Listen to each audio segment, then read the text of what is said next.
باللہ من الشیطان الرجیم بسم اللہ الرحمن الرحیم شہر رمضان الذی انزل فیہ القرآن السلام علیکم ورحمۃ اللہ وبرکاتہ۔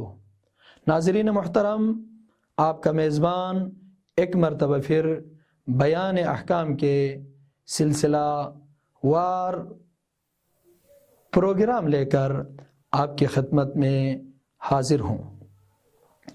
آج ہم ایک اہم مسئلے کی طرف متوجہ کرانا ضروری سمجھتے ہیں۔ وہ مسئلہ یہ ہے،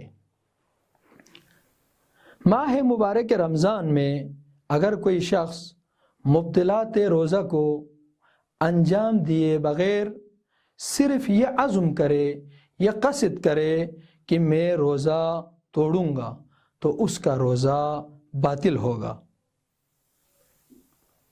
لیکن مغرب کی اذان تک ایسے کام سے بھی اجتناب کرنا ضروری ہے جو روزے کو باطل کرتا ہے۔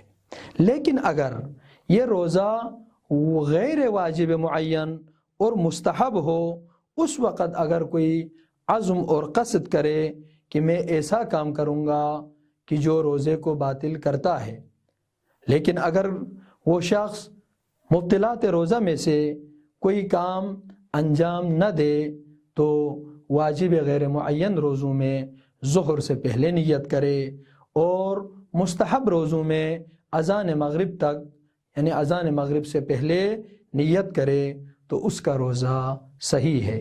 والسلام علیکم ورحمۃ اللہ وبرکاتہ۔